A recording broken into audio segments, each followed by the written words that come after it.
विद्या बिना मति गई, मति बिना नीति गई, नीति बिना गति गई, गति बिना वित्त गया, वित्त बिना शूद गए।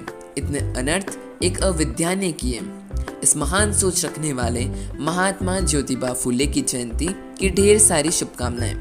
आज के इस अवसर पर मैं सिद्धार्थ गमेती ज्योतिबा फूले के कठोर जीवन के बारे में कुछ शब्द कहना चाहूँगा।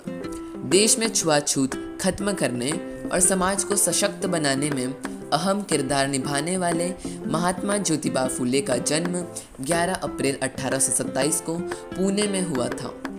उनकी माता का नाम चिमनाबाई तथा पिता का नाम गोविंदराव था। उनका परिवार कई पीढ़ी पहले माली का काम करता था। वे सतारा से पुणे फूल लाकर फूलों के गजरे आदि बनाने का काम करते थे, इसलिए उनकी पीढ़ी फूले के नाम से जानी जाती थी।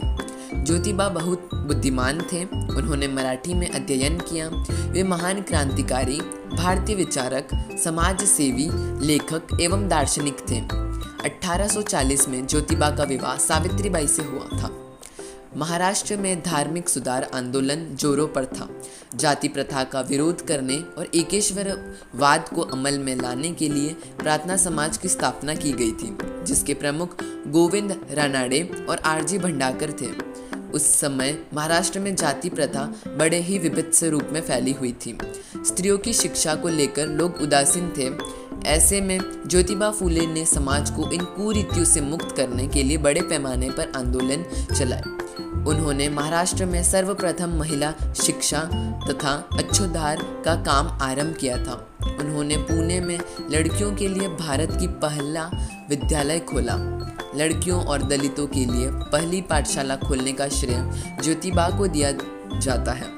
इन प्रमुख सुधार आंदोलनों के अतिरिक्त हर क्षेत्र में छोटे छोटे आंदोलन जारी थे, जिसने सामाजिक और बौद्धिक स्तर पर लोगों को परतंत्रता से मुक्त किया था। लोगों में नए विचार, नए चिंतन की शुरुआत हुई, जो आज़ादी की लड़ाई में उनके संबल बने। उन्होंने किसानों और मजदूरों के हकों के लिए भी संगठित प्रयास किया था। ज्योतिराव गोविंदराव फूले की मृत्यु 28 नवंबर 1890 को पुणे में हुई। इस महान समाज सेवी ने अच्छोद्धार के लिए सत्यशोधक समाज स्थापित किया था। उनका यह भाव देखकर 1888 में उन्हें महात्मा की उपाधि दी गई थी। अब मैं अपने शब्दों पर विराम देना चाहूँगा। धन्यवाद।